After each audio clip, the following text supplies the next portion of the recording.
All right, ladies and gentlemen, welcome back. You're listening to Hardcore Harry, and I am Death. Death to the New World Order, coming to you live on truthbroadcastnetwork.com. And tonight, we're going to do something a little different. How you doing, Peter?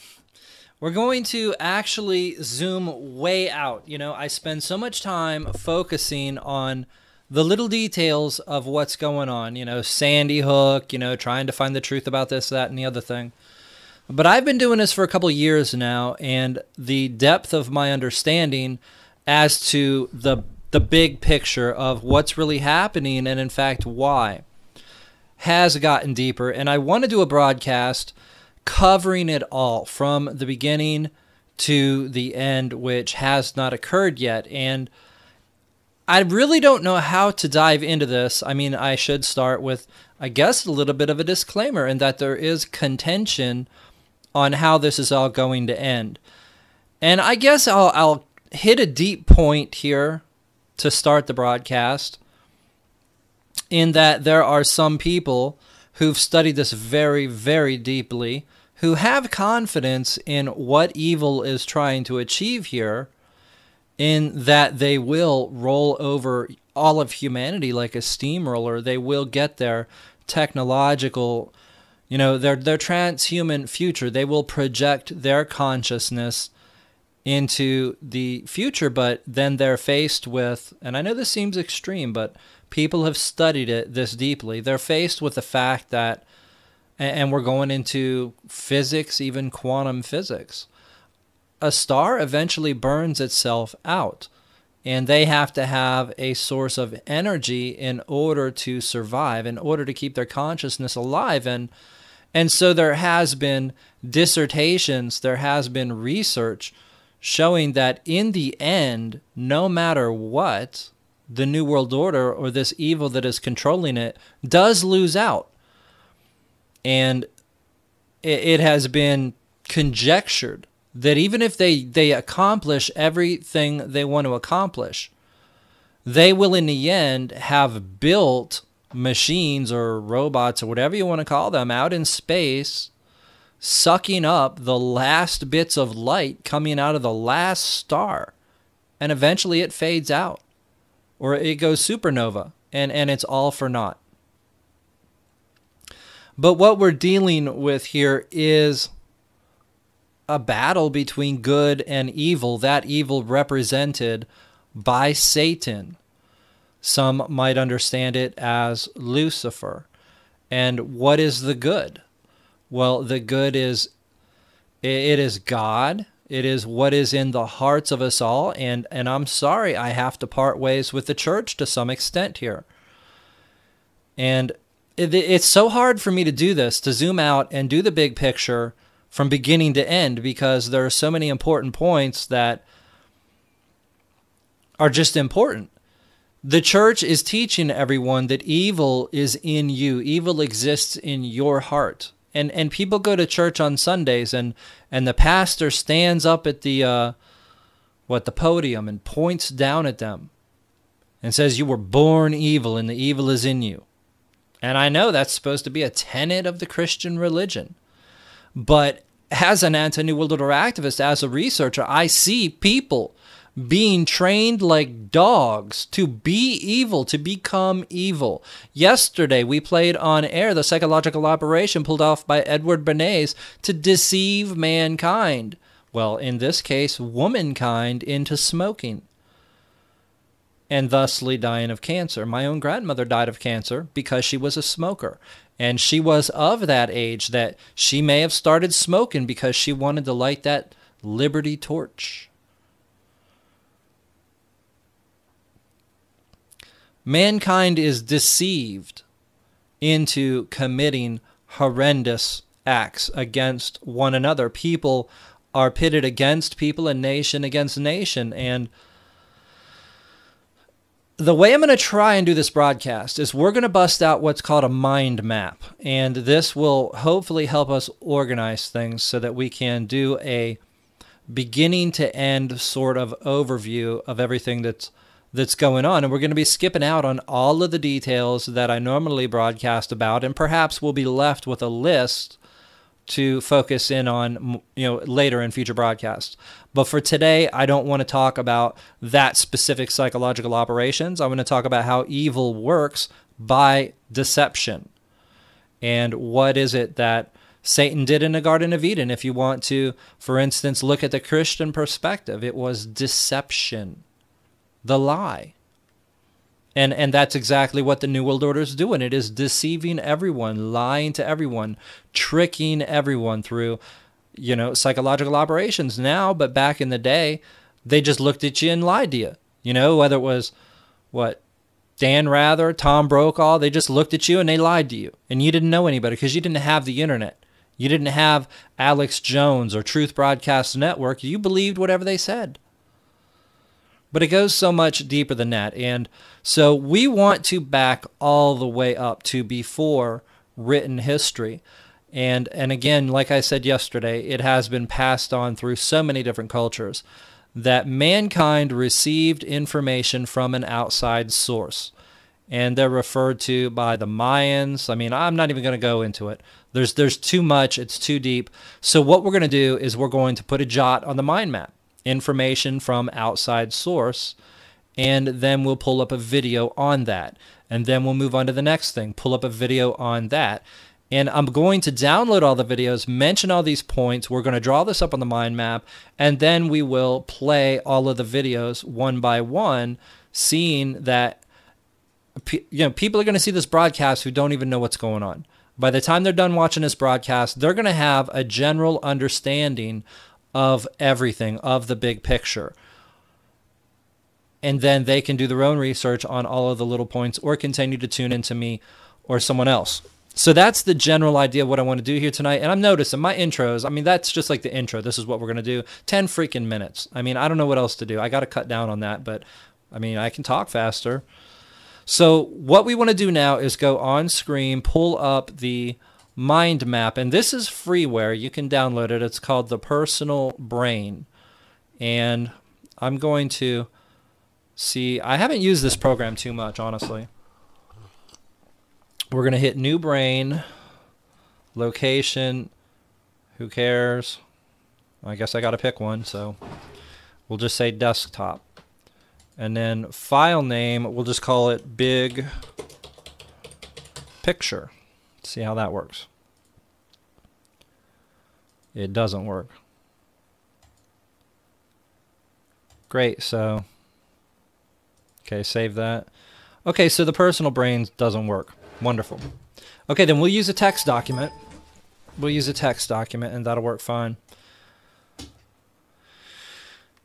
And what we're going to do is just jot down a few notes about the big picture. Because, I never have time to prep anything ahead of time. I don't even have time to go get spring water anymore. I'm drinking fluoride. At least until we run out and do that. Okay, so the big. Now, if you guys have anything you want me to throw in here, throw it in the chat. Say, hey, mention this or mention that. This is part of the big picture. And we'll work it in here. But what we're creating to some extent is just a timeline, okay? So there was the influence from outsiders. And there's a lot of people who will give you a lot of different takes on that. We're basically, and this is how I run, my broadcast. I don't dig into individual broadcasters and dictate to them what they should do. But on my broadcast, I won't present information unless I either know it's true or I'm 95% sure it's true. And if I'm only 95% sure, I'll say, I think this is the case or this is probably the case. So I'm not going to sit here and tell you that aliens came to the earth and gave mankind information. I'm not going to sit here and tell you point blank for 100% sure that angels gave. I don't know who it was, but somebody or something came down here to this planet and gave mankind information. It's documented in just about every culture. If you look at so many of these pyramids, they have a snake or a dragon running down the steps, a lot of them on both sides with the open mouth. And it's said that that represents something coming down from the heavens and communicating with mankind. It is documented in the book of Enoch, and it even names the angels. This angel taught women how to wear makeup and seduce, and this angel taught mankind sorcery, and this one taught them how to get metal out of the earth. So it's well documented in many cultures that something came from somewhere and gave people knowledge, gave them information. Now, you can expound upon that in so many different directions. I'm not going to do that. All I'm going to say is information came from somewhere. And then what happened next? Well, I guess we should put this up here. They mixed their genetics with us. So if you are, for instance, a Christian and you have a clue what really is in the Bible, and frankly most Christians don't, then you would say the sons of God or the angels came down and had sex, or as the Bible says, went into the daughters of man. If you think, okay, well, that was all just aliens, maybe it was, I don't know. Again, I don't know, because this is hard for me because I am a Christian. And I'm not turning my back on the Christian church or on my religion, but I have to look at things for what we know and what we think. I know something came to the earth and gave mankind information. I can think it was angels, but I've got other people saying it was something else. So I'm just going to let that, sit there as an open question. And this brings up a great controversy as well, and I think it actually has been referred to as the great controversy, because as some of you know, the evil New World Order has essentially taken the side of Satan in the Garden of Eden, in that where Satan offered Eve the apple, let's say. And you have to understand, Satan was not a serpent. If you look at the original translation from the original language, it does not mean snake or serpent. It means intelligent creature, something like that. You can research that on your own time. It was not an apple, but the symbolism nonetheless represents a being or a creature offering something to mankind. And that something is largely perceived to be knowledge or information. And it is the position of the evil New World Order that Satan was actually the good guy trying to free man from where he was being held prisoner in the Garden of Eden. It is, of course, the position of most of the world that they weren't being held prisoner, they were in paradise. Now, I mean, most of you know the story from there on out, but I mean, you would be surprised how much of what we look at in reference to the New World Order comes back in history to these types of events and how they're interpreted, how they're understood, what they really mean. And there are different people in different organizations and different secret societies who have different takes on all of that. And this is why you'll have, for instance, and I could pull up the video right now, a Freemason, a Shriner. Well, should I pull that out? See, now I'm getting into the details, and I got to stay away from the details. Okay, so they mix their genetics with mankind. Let's stay on screen here. Something came down from outside, gave mankind knowledge. We skipped that.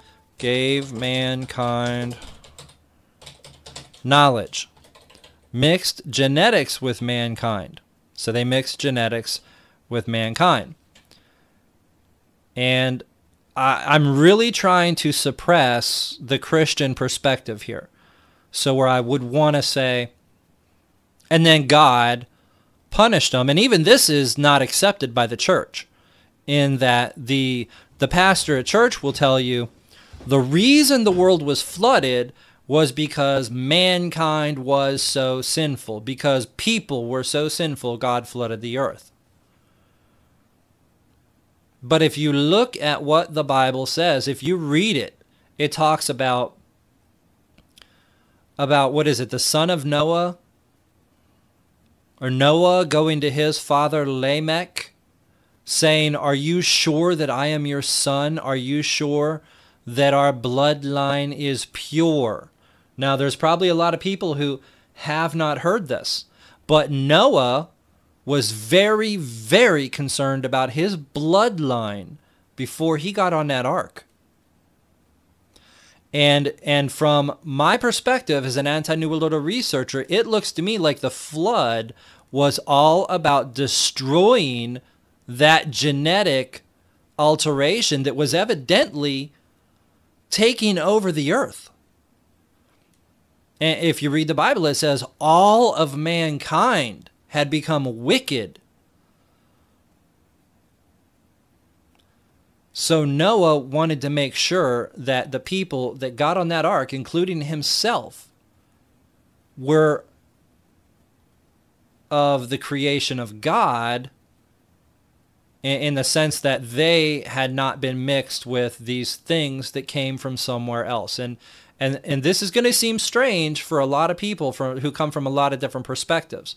But understand that I am sticking to the bare facts as I can understand them. There was a great flood. It has been shown in the geological record. The world was flooded. There were mass extinctions. These are facts. Now, you can debate whether that flood covered the whole earth or whether it just covered that part of the earth where these people were. And there are so many things that are debated here. For instance, they say, all of these giants died in the floods, but we have the story of Daniel and Goliath. We have evidence of giants that lived past the flood. Were they of the same genetics? Did something else happen? I'm told there were 2 waves of fallen angels, and that one wave was bound in what's it called? I don't know, the hell, the abyss or whatever, where the other ones weren't. And you can debate whether or not they were angels. I know this is really going to be confusing for some people, and that's why you want to do your own research. You want to look into this, and you don't want to follow any one single individual. You don't want to latch on to David Icke and believe everything David Icke says. And then the next thing you know, you'd be walking around talking about reptilians, and people like me will be wanting to punch you in the face. You don't want to latch onto any one person and believe everything they say. You've got to do your own research. So where are we at here? The outsiders come down, give mankind knowledge, and mix genetics. I don't know whether they had sex or whether they used some kind of technology to mix genetics. Then the earth is flooded. Earth is flooded. Then, for a very long period of time, the influence of these outsiders seems to have, at least to some degree, ceased. Let's add that. Outsiders' influence diminished. Now, through my research, it looks to me like what happened is, and here's one take on it. There's a war in heaven. The Bible says, oh, there's a war in heaven. And I guess his name's Lucifer, and 1/3 of the angels took up arms against God. Michael kicked them out of heaven. They fought all the way to the earth, had a little sword fight. You've seen the depictions. And then there's 2 takes on it. One is that they were bound in the abyss. But here's, I think, the distinction. The ones that went into the daughters of man, and I don't 100% sure know that this is true, but it seems like the ones that committed the ultimate sin and did not keep to their own domain, as it is worded in the Bible, they did not keep to their own domain, were bound in the abyss. Whereas other fallen angels who did not participate in that maybe weren't bound in the abyss. Now, I want to show a little bit of information here, just so people understand that what I'm talking about is not wild stuff. This stuff is in the Bible. You just have to understand how to see it. And of course, the church does not want to talk about this. So we're going to go to what I think is a very interesting passage. Give me a second to pull that up. And if I remember right, it's Ezekiel 31. And I actually wrote an article on this. I'm not sure it's Ezekiel.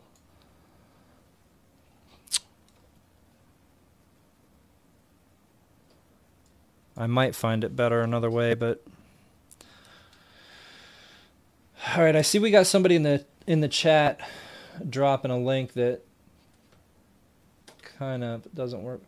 So let me just, it won't let me copy it, damn it. All right, I'll get to that.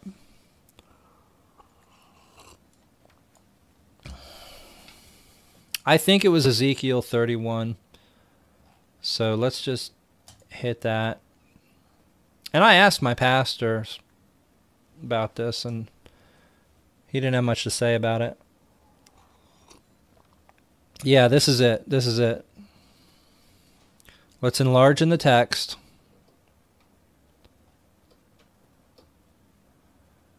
And Ezekiel 31. The king of Egypt resembled the king of Assyria in his greatness. Here see he resembles him in his pride. And so he shall resemble him in his fall. Now, I'm obviously not a preacher or a pastor. I didn't go to the Jesuit-controlled seminaries. Personally, I think that qualifies me a little bit more to talk about this than people who have been, if not brainwashed, indoctrinated, so they cannot see the Bible for what it is. There are parts of the Bible that plainly state things, but if you talk to somebody who's been to seminary school, they have completely different explanations for the things that it says, even though it's written in plain English.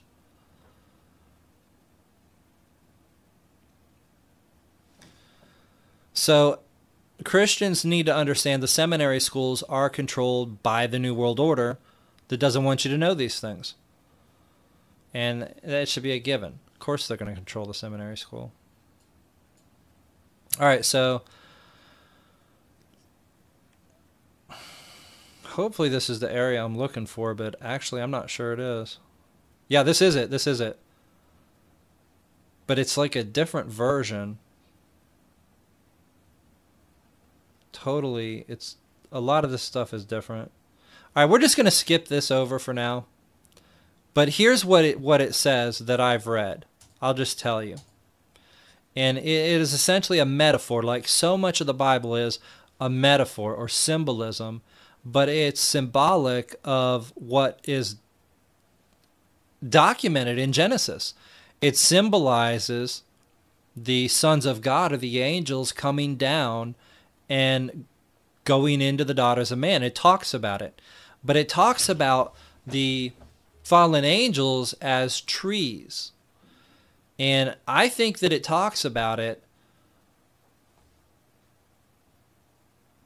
you know, the time is confusing, but it seems like the fallen angels weren't so fallen until they went into the daughters of man. And it's because they didn't keep to their own domain. Maybe that's why you had the whole war in heaven. The church will just say, well, Lucifer was too proud. Lucifer wanted to be God. And indeed, that's probably the case. It's kind of like I had a friend once, okay? I'm not going to go into that story. But it's kind of like, okay, you create something. And then somebody else comes along and smashes it. Why would they do that? Okay, if I create something, I can do what I want with it because it's mine. But if you create something and somebody else smashes it, why is that wrong? The reason it's wrong is because they did not create it. It does not belong to them. It is not theirs to destroy. It is not theirs to alter. to do anything with because it's not theirs. So God created man, and then one of his angels, who did not create man, came down to the earth, started having sex with man. And as it is described, I think it is in Ezekiel, one of them did it. And the offspring was so phenomenal that then it describes how so many other, and of course it's speaking metaphorically, came down and mated with the offspring of the first one. Now, I've wondered time to time, well, are they trying to rebuild their ranks because of this war in heaven? But did they fall from grace before they did this or after? And this is where things get real confusing. But we know that this happened. We know that there were offspring. We know the offspring were giants. These are referred to as the Nephilim. The bones have been found. I have somebody that goes to one of my church who spent time with, and literally knows the guy, with the guy who had a femur bone that was like 6 feet tall. Just a leg bone. Okay, I don't know if it was 6 feet tall, but I saw a picture where it was behind the guy, and it was almost as tall as he was. And we're talking about one leg bone, not the whole leg. That's like half a leg. So there were giants, and their bones are recovered. The government usually swoops in and grabs them. It's the kind of thing that I used to think that's crazy talk. That that there's like giants and the government sweeps in and grabs the bones. Yeah, that's awful convenient. That way you can never actually prove there's giants. But if you look at the legislation, laws have been passed that any bone, any human remain found, and I don't remember if this is in Canada or in the United States or both, but any human remain found that is older than a certain age is to be immediately turned over to the government under the pretense that it is a Native American bone, and thusly the government's got some kind of, I don't know, but that law exists. And there are plenty of cases where giant bones were discovered and the government swooped in and took them. Now, what we see is this outside influence coming down to earth, mixing genetics with mankind, and God says, no, I'm not going to have that. I'm not going to tolerate that. And he floods the planet. After he floods the planet, most or all of these genetic hybrids are gone. And then we have several thousand years where the influence of the outsiders is diminished. And that's where we're at on screen. So let's go back to our ghetto thing here. So the influence of the outsiders is diminished. God cleaned up the ranks in heaven. There are no more bad influences up there. He killed the offspring down here, bound the ones that fell into the abyss, whatever. You can believe that. I think it's very consistent with what we hear from all these other cultures. The thing is, you hear it in all of the cultures. And then we had several thousand years where, as far as we know, we didn't have so much influence from the outside. Now, I do wonder in the back of my mind sometimes, well, what about, for instance, the Salem witch trials? I mean, did people really freak out back then about nothing? Or maybe there was some sort of evil in their midst. I don't know. You weren't there. So we just don't know about these things. What I do know 100% for sure is that in the 1800s, some people, and you'll generally find these were, again, women. Who did Satan tempt with the apple? Now, I'm sorry if we got any women listening. Who did Satan tempt with the apple? A woman. In the 1800s, it was, in fact, women that started communicating with spirits. So the way it seems is that the ability for them to physically exist here on earth and directly tell people, this is how you bring, iron ore up out of the earth, and this is what you do to it, and this is how you smelt it, and this is how you wear your makeup.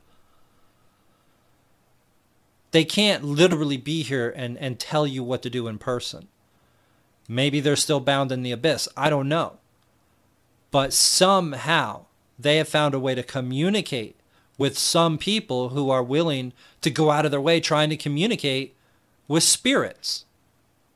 And that started back up in the 1800s, and I've done a whole broadcast on that alone.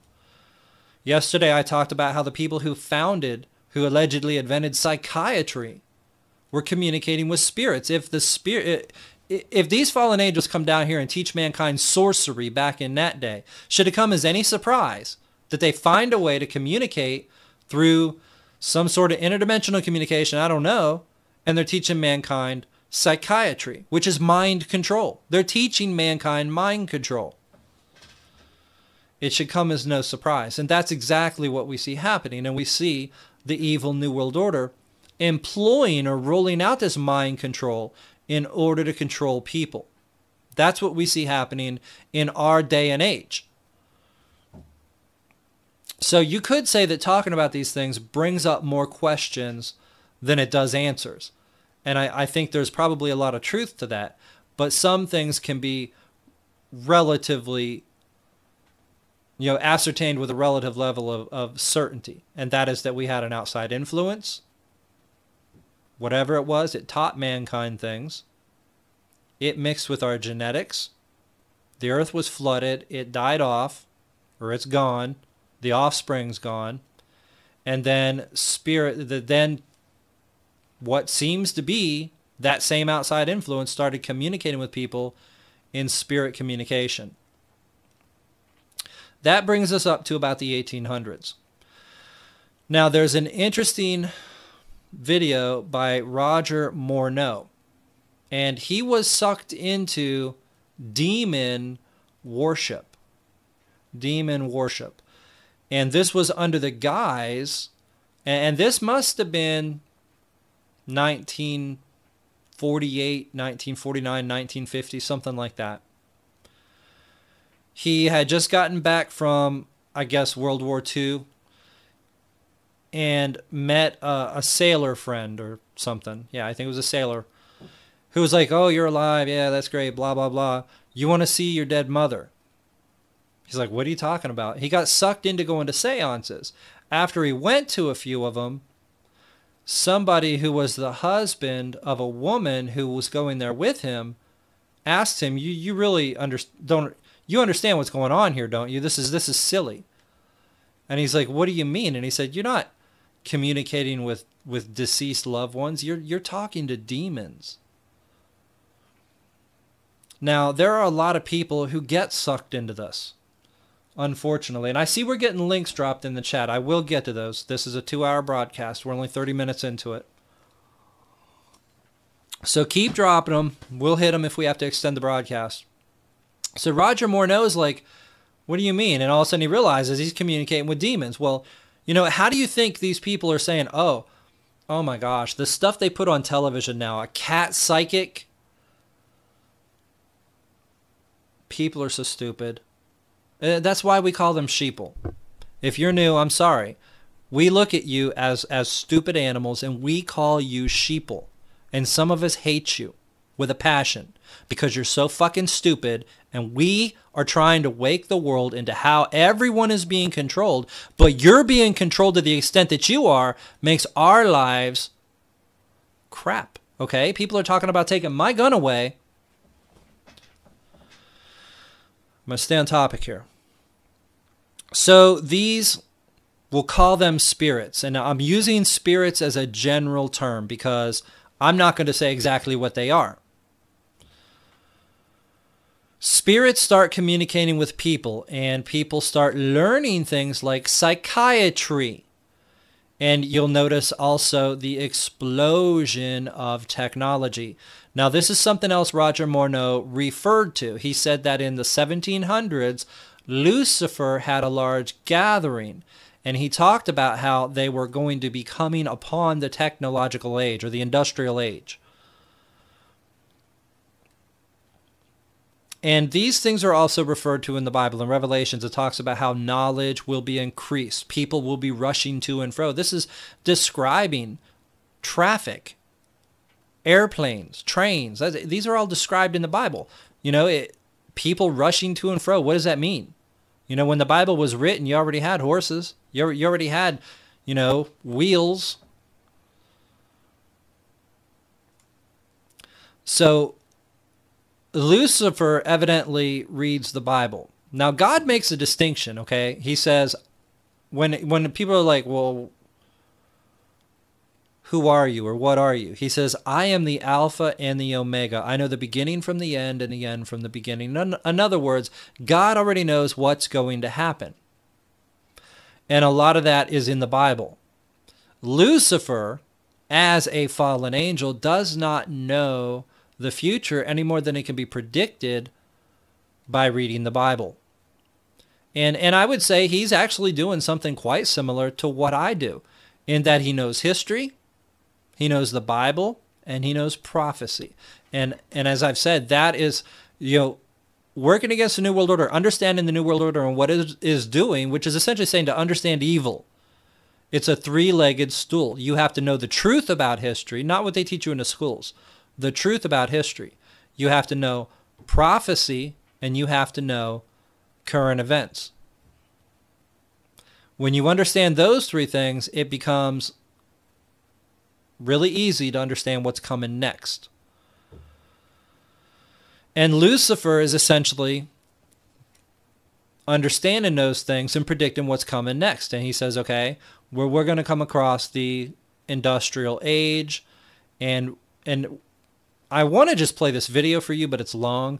He says we need to start taking things that are occultic and removing them from society. And that's why back in the day, people walked down the streets and there was a tarot card reader here and a palm reader there and all that, and you don't have it anymore. One of the big things, I really should just play this video, but it's just forever. One of the big things is he says hypnotism. We're going to use hypnotism in order to control the minds of man. So you see them referring to what amounts to psychiatry. Psychiatry is almost the same thing.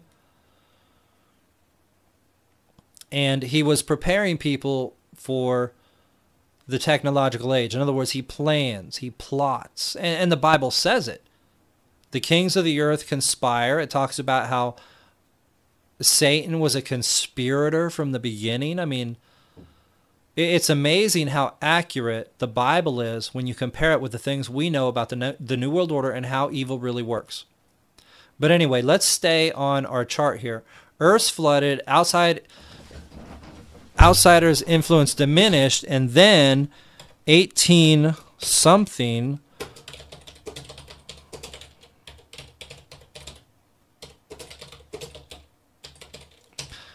women start communicating with spirits. And then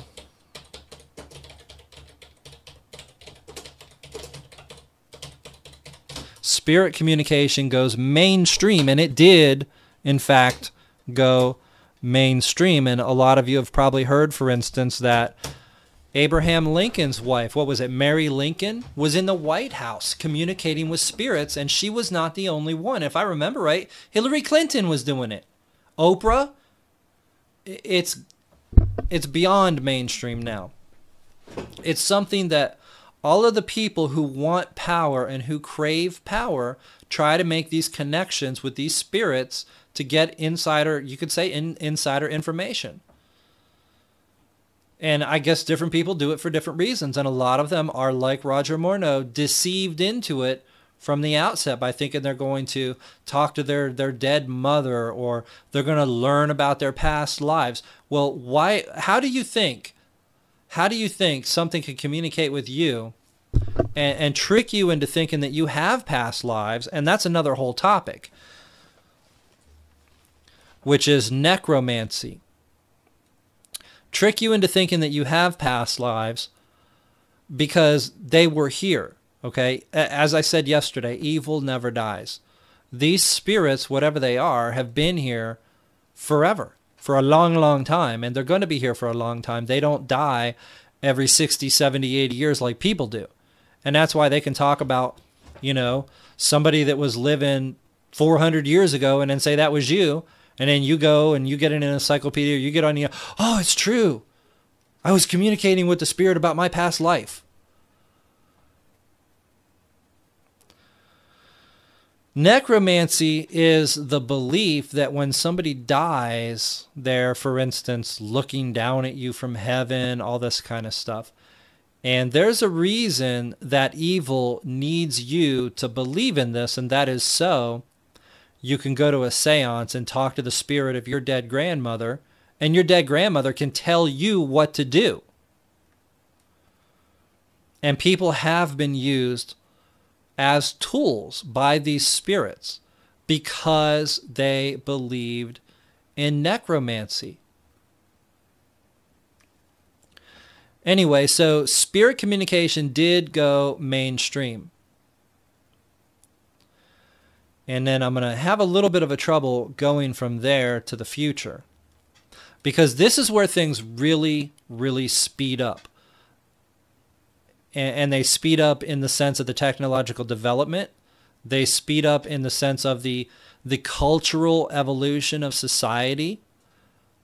I mean, wars, constant wars, things really sped up. And what you notice is from the birth of mankind up until then, things weren't that bad. Things weren't that crazy.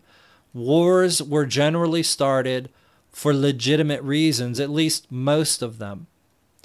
But after spirit communication really started up, the New World Order was kicked into gear.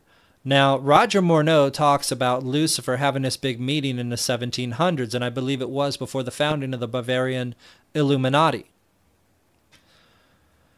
which Lucifer presides over.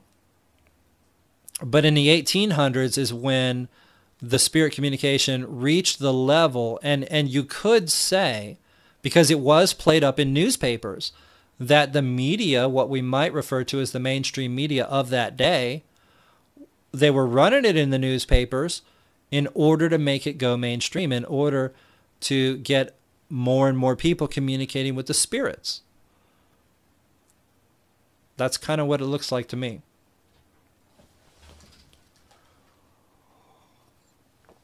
So as more and more people start communicating with the spirits, everything goes to shit. You ever hear anybody having schizophrenia in 1514? Somebody with bipolar disorder in 1312? As people start communicating with the spirits, mental illnesses start setting in. And just like, we'll call them the outsiders came down. Some would say the fallen angels came down and taught mankind sorcery. And again, this is documented in the book of Enoch. Enoch is referred to in the Bible. He was a real person. As the spirits started communicating, and the way I see it, it's like a telephone call from a fallen angel. That's the way I see it. It's a telephone call from a fallen angel. Only you're placing the call, generally speaking. You go to a seance, you go to a medium, you go to a channeler. And man, there's a lot of them cropping up lately. These channelers.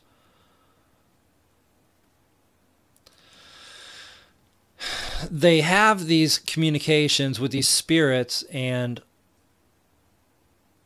I'm not going to say all of them lose it. Some of them are given over to evil and begin carrying out the agenda of evil of the New World Order. Maybe some of them are not, maybe some of them are too poor to be used as tools, in acting out the agenda of the New World Order, and so they just aren't used for it. Maybe some of them, I don't know all the I don't communicate with spirits. That's something I would never ever do. Communicate with a spirit. But you see the ills that we have in our world setting in about the time that people started communicating with spirits. You also see the bulk of the technological achievement of mankind setting in after mankind starts communicating with the spirits. If you look at Edison, and I'm going to name some things here, you guys might want to take notes. If you look at Edison, Edison literally tried to create a machine so that he could more effectively communicate with spirits. Almost like a telephone, you know, I'm going to pick up the phone and talk to the spirits now. He literally made a machine. I'm not saying it worked, but the fact that he tried to do it, it's pretty amazing in and of itself. But the thing you need to focus in on here, as we try to move from the past to current events, and then we'll move into the future. Goodness, we're 48 minutes into the broadcast. This is crazy. Might as well just go on screen. I don't want you guys staring at that text all day. The thing to focus on as we move from the past, before spirit communication, into the current events after spirit communication, is the massive amount of technological advancement. And there are some people out there who will put out the disinformation that, oh, well, there was a UFO that crashed at Roswell, and from that UFO, we reverse engineered it and invented the microchip, invented the transistor. We invented all this stuff because the UFO crashed. No. And I'll tell you why that's not true. Because it's been disputed, it's been researched, and you can go to any invention you can think of. You can find who invented it. You can look at how they invented it, what they thought of, how they figured it out, and so on. Okay? That said, what are your thoughts? When an idea pops into your head, how do you know where it came from? And this is a crucial point that I need to make, that nobody else seems to understand, nobody else knows, or nobody gets. I don't know. But these spirits, and some would refer to them as interdimensional entities, seem to have the capability to communicate with mankind. And being that they are controlled by evil, they have the motive. And again, this goes way back, you know. Lucifer decides, hey, I'm going to be God now. And he gets kicked out of heaven.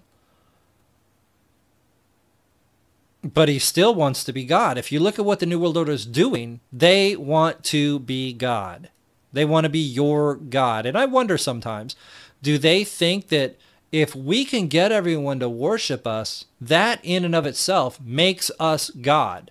Or if we can keep everyone from worshiping the true God, then we win. We have victory. I honestly don't know what they're thinking. I don't. I think that maybe a lot of them believe there is no God. Everything popped out of nowhere. You've heard of the Big Bang Theory, right?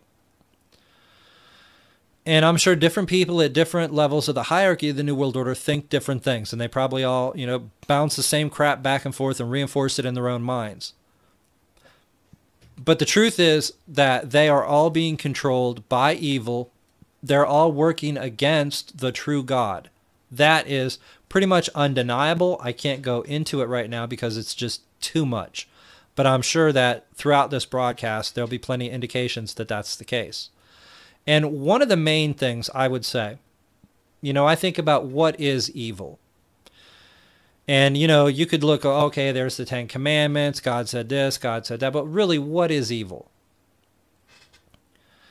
And I think that one way you could define evil is to override free will. God gave mankind free will. That's what separates us from the animals. At least that's what people say. And so I have, for instance, the free will to play Call of Duty all night, or I could come in here, get on air, and try to explain to people the big picture. Obviously, I chose to do this rather than play Call of Duty. I shouldn't even be playing that game, I know, but, you know, I got to have a little downtime. I think that evil could be described as anything that a person does or an entity does which overrides mankind's free will. The most important thing that God gave mankind was free will, the ability to choose between good and evil.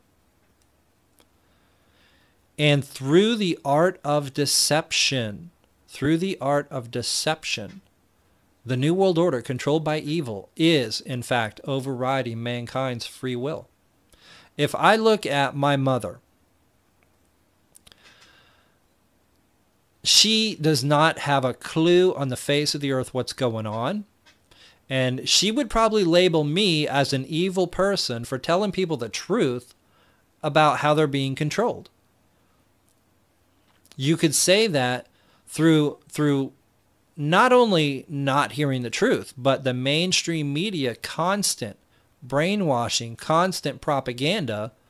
Her free will has been stolen from her. She can only do what she's told to do, what she's programmed to do by her television. She has no free will. Of course, she's got a pastor who's a psychologist. Her pastor's literally a psychologist. And not only that, she doesn't just sit in the pews. She goes and sees the psychologist. And let's not forget, she's medicated. She's on Lexapro and who knows what else. And that's a psychotropic drug. Through the mind control, through the psychiatry, through the sorcery, which are the potions, that are the pills that people are taking, people are losing their free will. They no longer have the capacity to clearly think. They no longer have the ability to make up their own minds. They're being programmed like robots. They're being told what to believe. They're being told what to say. People will watch, for instance, Fox News, and then they'll go to work the next day, stand around the water cooler, and they want to sound like they're smart. They want to sound like they know what's going on. So they literally repeat word for word what they heard on the news. And that's why we call them sheeple. Blindly following the rest of the herd.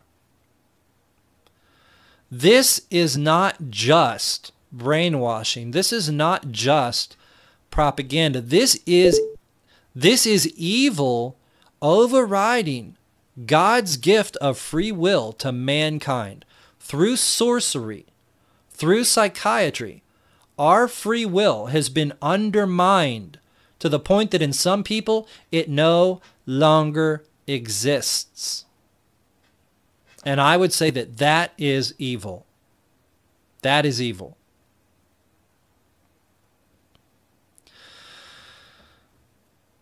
And it all started after spirit communication.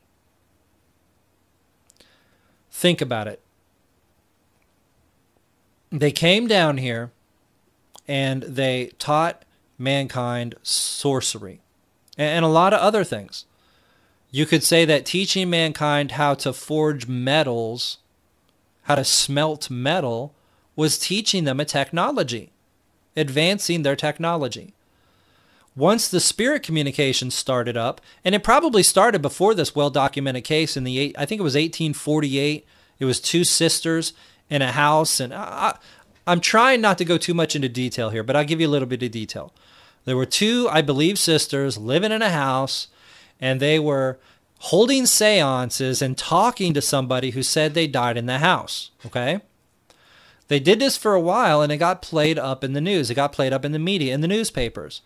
And then some people said, oh, they're crazy or whatever. They moved out of the house, and some years later, a dead body was found in the walls of that house.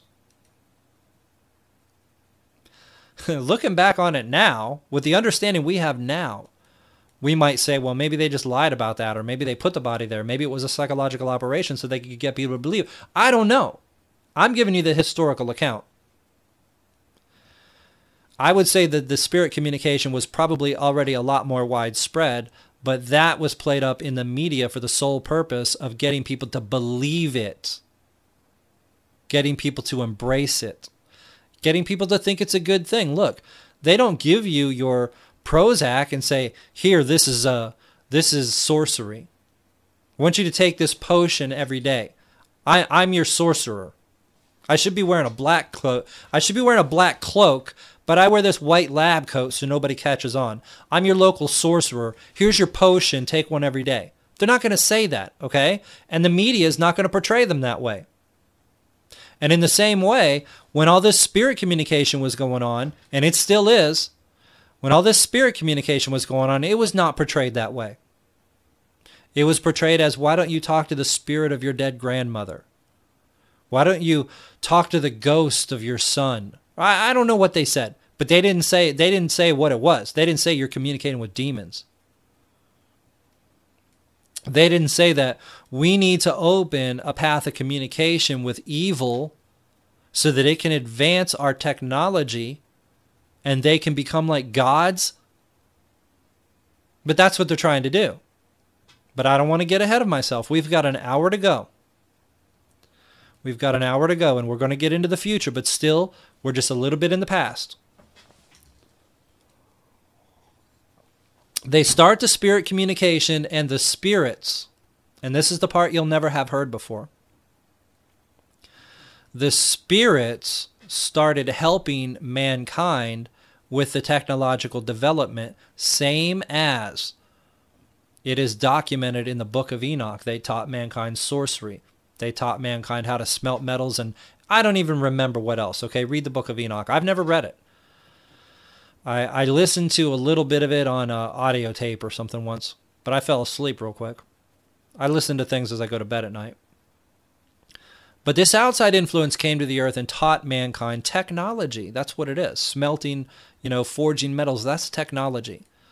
And as the spirit communication kicked in, again, it was technology. And as you learn more about what this technology is and what it's actually going to be used for, you'll see that it is, in fact, evil. It is Look, even in the general sense, people, a cell phone's so convenient. But when you come to realize you're actually a slave, your job is actually the tie around your neck is a leash for a slave. You go to work and you're just a slave. You realize that cell phone is just a way for them to maintain contact with their slaves. When you start to see technology for what it really is, you understand that it is only being used to enslave mankind. And a lot of it's going to be presented as a good thing, and it'll be a good thing for some period of time. But let me bring up another interesting point. Why is pornography so prevalent on the internet? Everybody says, well, the internet is so great. I can do this and I can do... Hey, who am I to disagree? Okay, I've got a computer there. My cell phone's a computer. I've got a server in the house for the Anti-New World Order database. I don't even know how many computers are in this house. And I use the internet for everything on the face of the earth. But that said, what do kids do when they get on the internet? What do you think's the first thing they do? They want to see pictures of naked girls. If you go to YouTube, and when my broadcast gets pulled up in YouTube, what do you see on the right? Pictures of girls with their tits hanging out. Because they don't want you looking at my broadcast. They want you seeing that girl and going, oh, she's pretty. I'm going to click on that. That's what the internet's for. The internet is designed to suck you into the matrix and enslave your mind. And, certain people who understand that can navigate around the ways they're trying to control us inside this matrix and try to use it to actually bring the truth to people. I don't know how much longer we're going to be able to get away with that. I hate to think that by the time I get Truth Broadcast Network set up the way I need it set up, they're just going to shut it down. But in fact, somebody informed me, I think today, I don't remember if it was today or yesterday, but I got the thing today, that already when people go to Truth Broadcast Network, they're getting a warning saying that the site isn't trusted because it's heuristic. And what that means is that it teaches people things, it educates. But they use the word heuristic to scare you away from the site because 99% of the population doesn't know what heuristic is. Oh, it's heuristic. That sounds scary. I better close this window.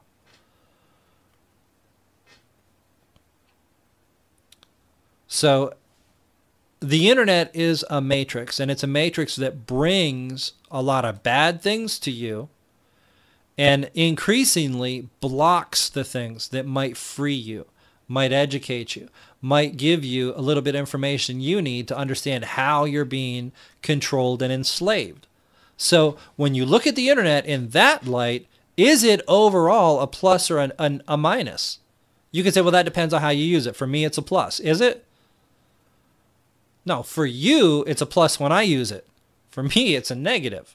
I'm not getting anything out of this, but I've got to do what I got to do. But if, you look at my wife, she just wants to look at Facebook and look at pictures of cats. And then, of course, there's people who go online just to look at pornography or go online just to find somebody to cheat on their wife with and so on. And, you can wonder, what would life be like if all of these technological advancements that we've recently had since the spirit communication started never happened? You can go look at how the Amish live.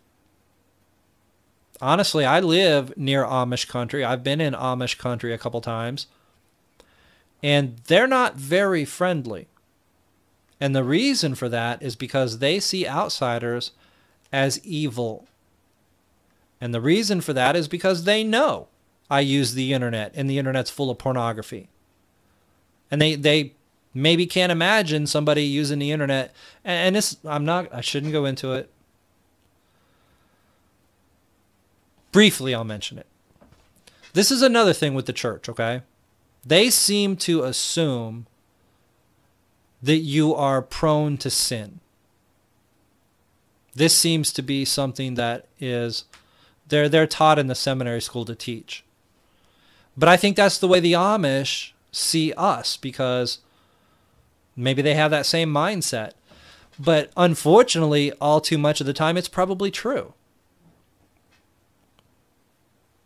And the internet and other forms of technology give us that ability, give us that opportunity to make an instant connection with anybody, anywhere, anytime, for any reason. I mean, I was watching a movie the other day, and I can't remember what it was, but it had this cop and another leading character, and they were both gay. And they had an app on the cell phone that basically they would put the app in and register themselves as gay or whatever. And it was like a GPS thing. And whenever they were around another person that was gay, it would start beeping and show where they were. Now, if that's not technology being used for evil, you tell me what is. So you can see how, while it may give us capabilities we would not otherwise have, I think if I challenged you to actually think about whether those capabilities are good or not, you might have a hard time justifying it. For instance, I could say, well, I can instantly look up a movie and know what time it starts. But, couldn't I have just looked in the newspaper before?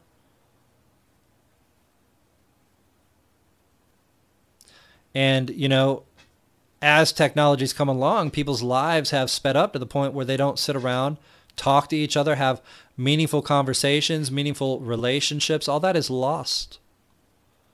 And it's lost because of the technology, because of the addiction people have to electronics.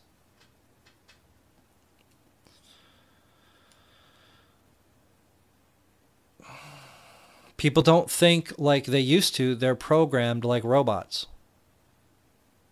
Anyway, I'm probably expounding on this point too much. What I'm trying to say is that the technology we have isn't here for us. It's here to control us. That's what it's for. First off, so they have the most efficient slaves they can have. And second off, so they can control them and their minds to the greatest degree that they can achieve. That's what the technology's for.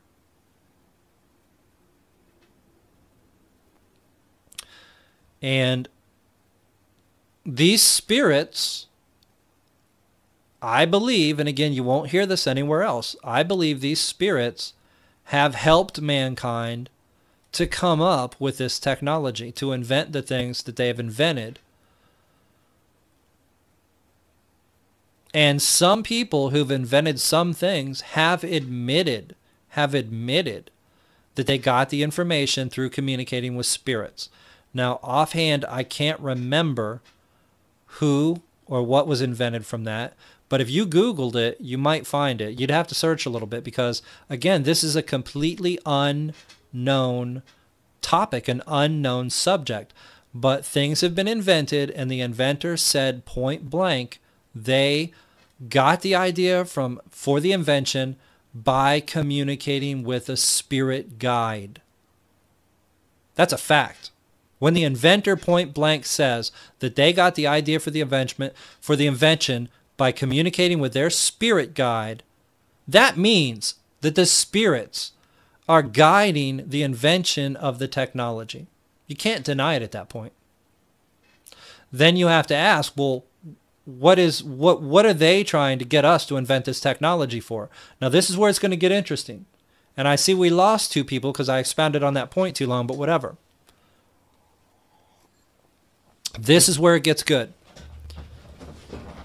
What was the motive for that outside influence coming down here to begin with? They were mixing their genetics with mankind. And God said, well, I'm not going to have any of that, and killed them all off or put them in the abyss or whatever. I don't know exactly what happened. When the spirit communication started, the technological development, it went off the charts. It skyrocketed. I mean, let's face it. We had pretty much nothing but a horse and a buggy for thousands of years. Then all of a sudden, in the blink of an eye, we got trains, planes, automobiles, jet skis. I mean, you name it. We have everything now. And now, for the first time since the days of Noah, we are mixing our genes with other things, other beings, other creatures.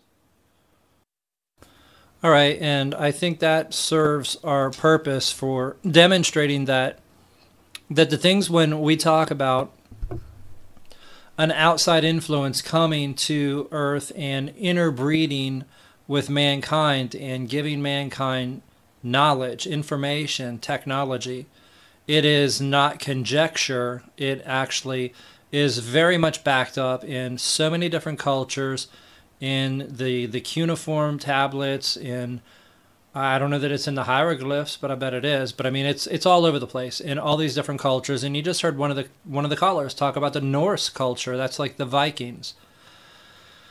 So it did happen.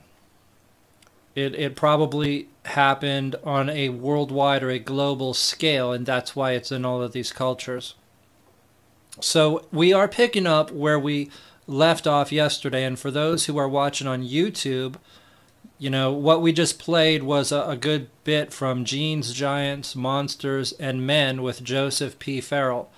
And I'm not going to re-upload that to YouTube because, number one, it's already on there, and number two, it'll probably violate copyright. So if you want to see everything with this broadcast, including the music and so on, you'll have to tune in live, 10 p.m. Eastern, 10 p.m. to midnight Eastern, obviously truthbroadcastnetwork.com. Now, yesterday we talked about the past, and we're talking again about the big picture. And this is what Joseph Farrell was talking about here, the past. And we brought it up into the 1800s with the beginning of the spirit communication, which probably started in the 16 or the 1700s. I don't know. Maybe that's what the whole Salem witch trial thing was about. I wasn't there. And today we're going to try and move this into the future. And you don't have to go very far to see what's going on. I know Mike Pachensky, who was in the chat a moment ago, just posted on Facebook that they were tearing down streetlights and putting up new streetlights. There's only one reason to do that. They're some kind of new smart advanced streetlights that are actually looking at you and scanning you. So we're living in the future compared to the things that we've discussed about the past.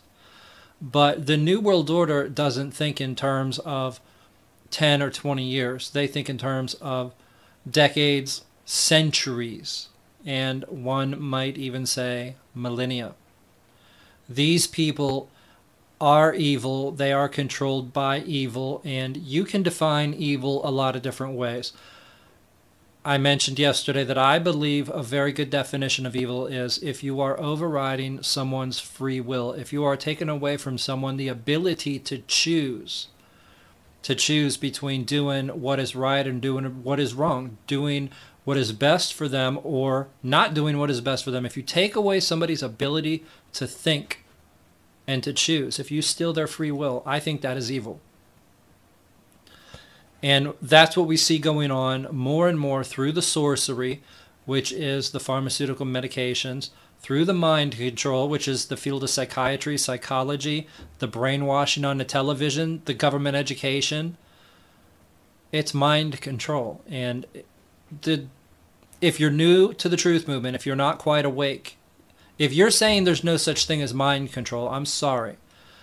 You just aren't really awake yet. And I was in that phase where I understood, okay, there is a new world order and they are bad people. But I still didn't buy into the mind control, and it took a while. It took a lot of research, it took a lot of study, and now it is completely undeniable. It is like the ether. It is everywhere. Everywhere. You know, I went to the gym today, and they're really getting it down to a science. When I go to the gym on Mondays, it's so crowded, you can hardly get on any of the weightlifting equipment. But on Wednesday, I mean, there were 2 people in there. Me and some 72-year-old woman lifting weights. It's crazy. But anyway, when I get on the treadmill to run, there's 4 televisions there. So, you know, I put one on Fox, one on CNN, one on MSNBC, and one on the Weather Channel because I guess there's some bad weather going on. And I'm running on a treadmill, and they all go to commercial at the exact same time. And they're all in commercial minute after minute. And then I saw something I've never seen before, which is 2 separate channels both run the exact same commercial at the exact same time. Different channels. One was Fox News and one was, I don't remember what it was. But it was Fox News and something else, and they both went to commercial. They both did commercials, and then all of a sudden the same exact commercial came on both channels at the same exact time. Obviously, they are going to move this to where there's more and more and more commercials, less and less and less content. But that's just the tip of the iceberg. I don't know how many of you are familiar with transhumanism. I suspect some of you are. You know, I used to say that one day they'll get the technology to the point where everything that we need will be in one device. And they've practically done it. That's the cell phone now. They've even got some, I think, that can be projectors, can project images onto a wall. So, I mean, it's crazy. But this is all going in one particular direction, and it has a lot to do with, for instance, when you're online. And I've got to do this for Truth Broadcast Network. You know, you see on the website, it says, follow Truth Broadcast Network, and there's a Facebook and a Twitter and a YouTube and a RSS feed, and I probably need to get a Pinterest and everything else on there. But these are accounts, and they're all linked to, for instance, a Google account or something. I honestly am having a hard time understanding how all this works, but it's very clear that it's confusing, and it'll be so much easier once everybody has a chip. All their accounts are linked to the chip. Everything just automatically happens, and that's where they're going to take it. There's no doubt that that's where they're going to take it, but that will only be the beginning. That will allow them to identify you, allow you to identify yourself, and allow them to track you. But eventually, they need to override the human conscience. They need you to do things that are inhumane to the people around you. They need you to turn in your own mother without batting an eye. They need police officers. They need soldiers to do things that they wouldn't normally do.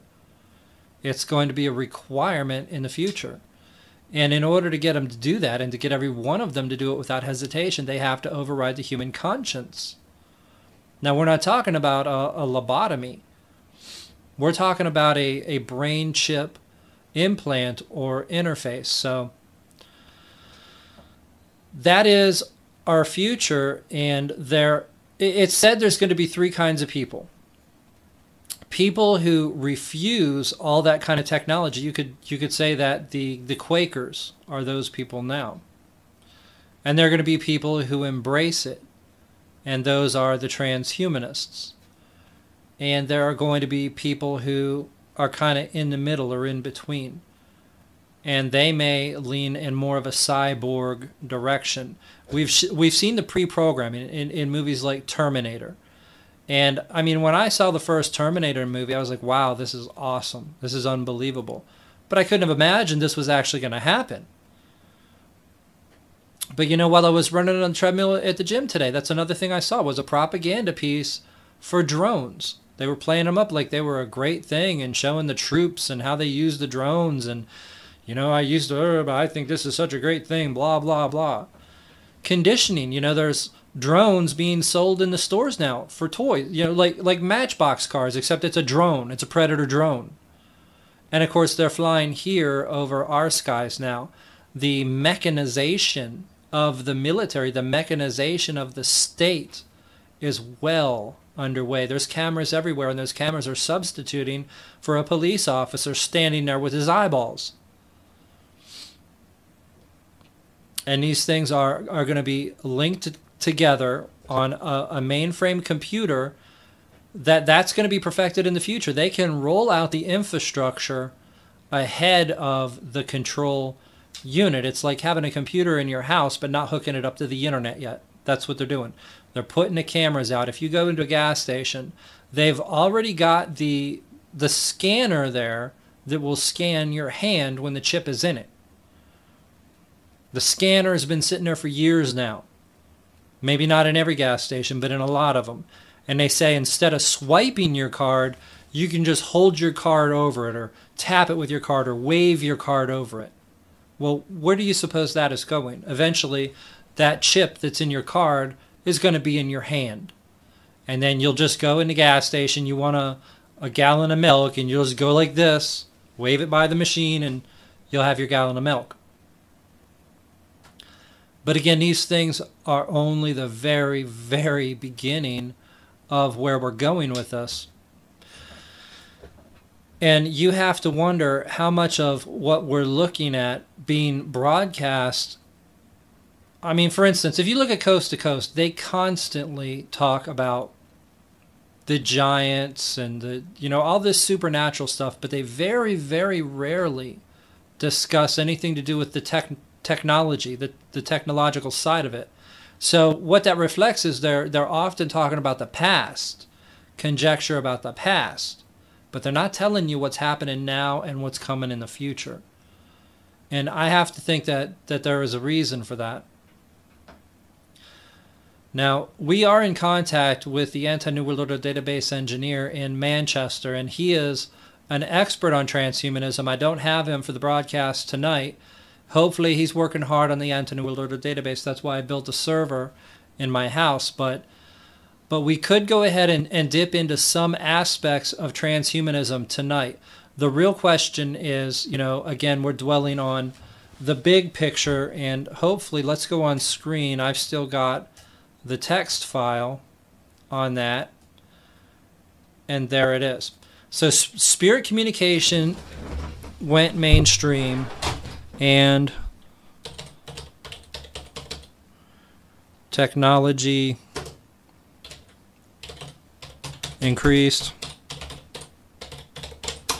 dramatically. So one of the points that we were getting on last night is how a lot of the technology has come from communicating with spirits, from people's spirit guides and so on. Now, these spirits are trying to lead mankind in a certain direction. And unfortunately, there are a lot of people who think they're in the truth movement who've fallen for it. We could call this the New Age movement or Luciferianism, and this is something that the church, the Christian church, used to be concerned with, but now that the Christian church is largely taken over, they don't talk about it anymore. Nobody even has a clue. So when you hear people talking about raising to a higher vibration, this kind of stuff, that is largely, all right, I think what we're going to move to now is channelers, okay? And I don't know exactly where to go for this, so we're just going to go to YouTube. I did a broadcast a long time ago. It was called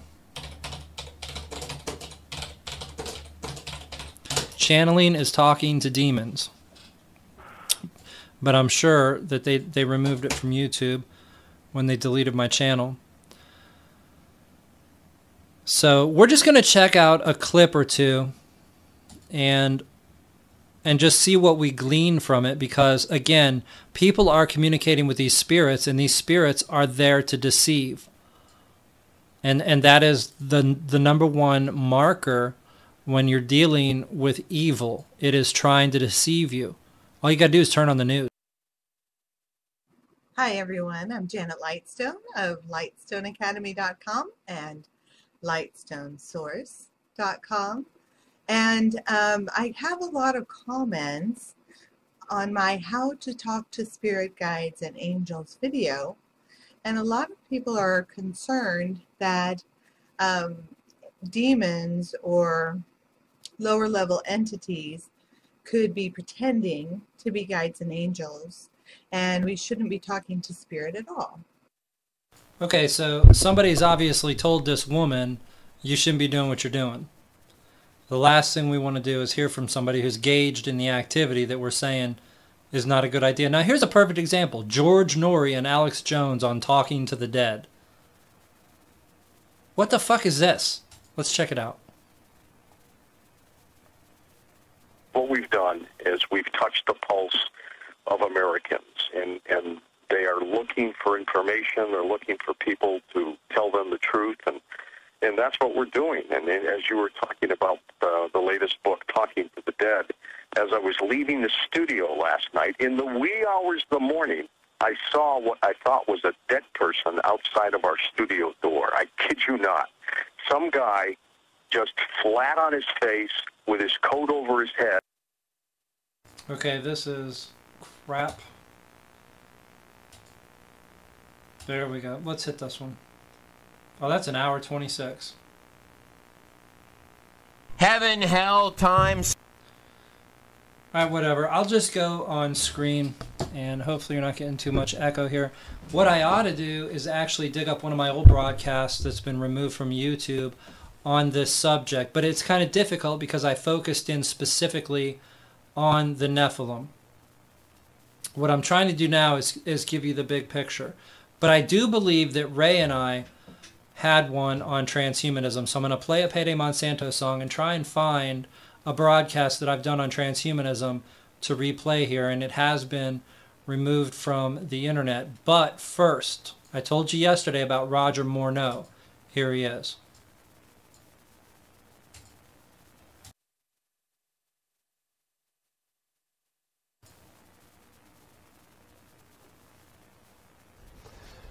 At this point, I today do not know what it was, in fact, that we saw.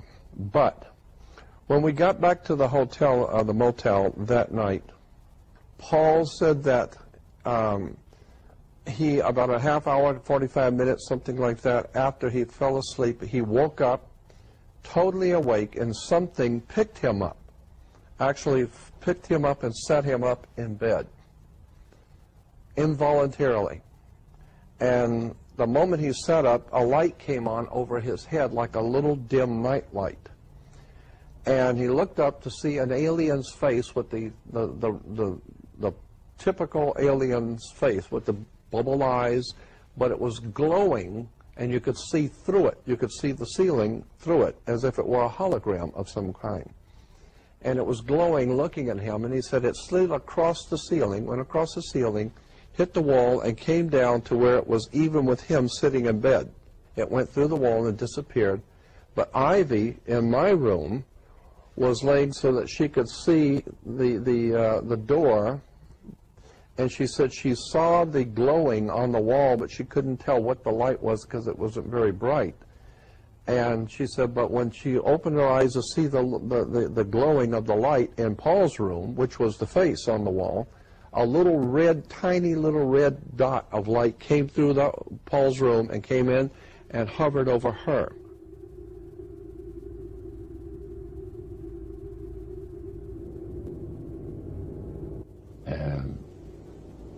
the band leader says, how long have you fellas been involved with sorcery? And he shocked us a little bit. And I said, exactly what do you mean? Well, he said, you know, what you people are doing, talking to the supposed spirits of the dead. He says, this is silly. And this man had been at the seance with you. Yeah, oh yeah. And he's telling you that it's silly what you've just done. Because see, my wife, he says, goes to these seances because she gets comfort and she gets something good out of it, good feeling out of it. And she lives for what the spirits are going to say that the future is going to be like. To me, he says, I can't bother with this stuff.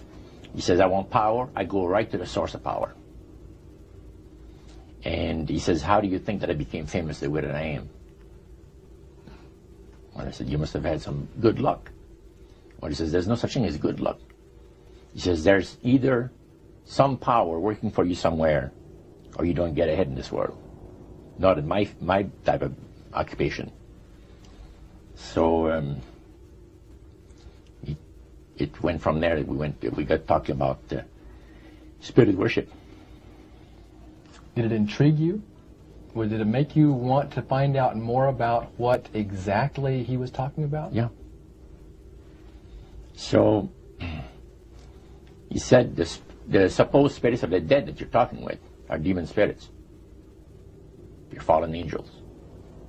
They're beautiful beings. Just set it out, just like that. Oh, yeah.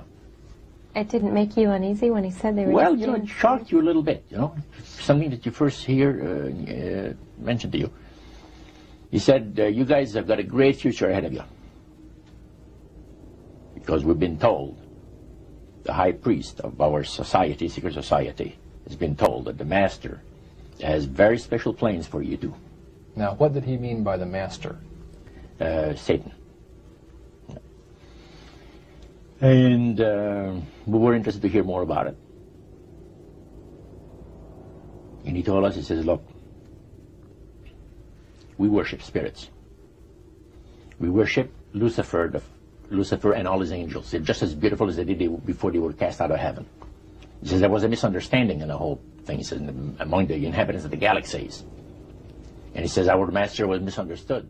Your friend, George, took you and Roland to this mansion where people worshipped the demons. Mm-hmm. What was it like there? What kind of people were there? Well, it was a big surprise for me, as I kind of made up in my mind an idea that they were going to be rough-looking characters. But as we entered the place, I was amazed to see that they were all very well-dressed, well-mannered, and that a lot of the people, as we were being introduced to people, were professionals, doctors, attorneys, a lot of business people. And see what they had a praise session to the gods, which is the spirit counselors, which are in charge of legions of spirits. See what they had a praise session to the gods, which is the spirit counselors, which are in charge of legions of spirits. Wow. Great son of all mortal wisdom, owl of Bohemia, we beseech thee, grant us thy counsel. So how did you feel when you walked into that room? I felt that these people had power, and they had a lot of it. Did that attract you? Yes and no. You had mixed feelings about it? I had mixed feelings about it, yeah. Because to a certain extent, things looked so good and sounded so good to us. People believe that the dead have entered into a higher state of existence than they had when they were alive. Also that they are in a position and have the capacity to help the living here on earth. See? And you take, for instance, like Loretta Lynn. She says on national television, and I have the data on it, that I heard it myself. She said that she was made successful in her singing career by a dear friend of hers that was the same age as she, and died when she was 18 years of age. And Loretta was trying to get into the singing world, you know, But it would, she says, I had no success at all. Until one night I was sitting in bed reading a book. And she says, who walks right through the wall with my friend? The spirit of my friend. And she says, Loretta, I'm going to make you a very famous person in singing Western country music. And I will be with you all the time. Trust me. Now, the priest explained that when people believe in this business, they are actually opening themselves to be completely deceived by demon spirits, because it gives the demon spirits an opportunity to impersonate the dead.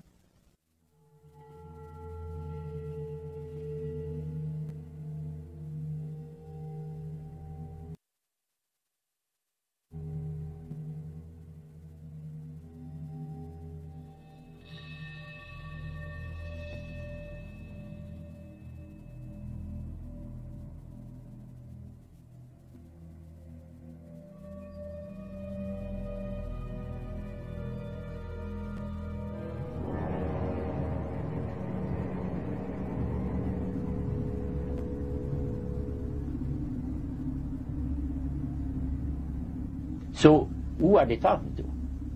He says, the friendly demon spirits that have always found over the centuries great delight in impersonating apparitions, departed loved ones, and persons of great renown.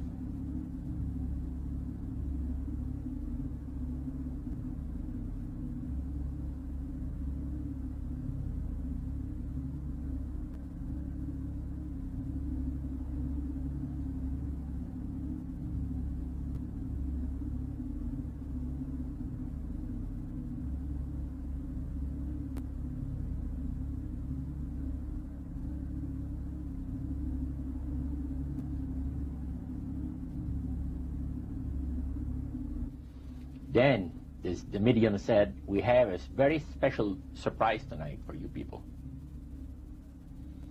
A spirit will manifest itself openly here in a few minutes.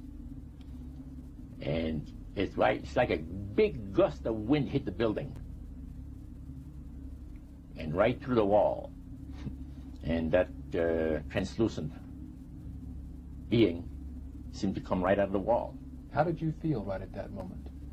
It's almost like my heart stopped a little bit. You know, very weird feeling. So it was a lady in a beautiful evening gown, swirling. And she said to Mary, my dear sister, you are so wonderful to have asked for me. And Mary fainted and fell right off her chair on the floor.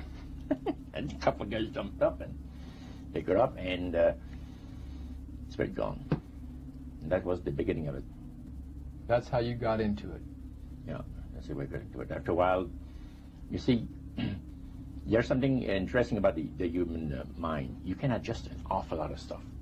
You can adjust to a lot of things that would terrify you to begin with. After a while, they become common and ordinary. So you mean contact with the supernatural can become commonplace and ordinary and doesn't bother anybody? Yeah. In other words, the more that you do it, you're not uncomfortable. That's right. It's just not an uneasy feeling. Yeah. So how did you feel about it? Then I got into a secret society that worshiped the spirits, you see. Well, how is that different from the seance, Roger? All right, well, that's good. We actually found a video by Roger Morneau there where somebody broke some of the key points down. That is a long interview that he did full of very good, very important information. And I have to add that while he is saying that these ghosts, spirits, apparitions, and so on at the seance are in fact evil demons or friendly demon spirits, the same applies to the extraterrestrial, the alien encounters, the close encounters of the fourth kind. And all you have to look at to see that is CE4 Research, ce4research.com. And I did a whole broadcast specifically on that. I think it was a 2 or 3-parter. I need to get all my old broadcasts uploaded, but the guy started out as pretty much an atheist, and by the time he had dealt with a lot of people having close encounters, he ended up realizing that these were demons. And in fact, there is somebody who wrote a book. They're like one of the most famous UFO researchers of all time, and he came around to having that understanding as well. And I have all of that in my old broadcast. I really need to get it back online. But what we see is the influence coming from what you might call the other side. You know, we have spirits communicating with people, causing people to take actions in this real world. We know that at the United Nations, they have a meditation room where they gather and they deliberately try to make contact with the spirits. And that's who guides the United Nations. Their book publishing company, Lucius Trust, used to be called Lucifer.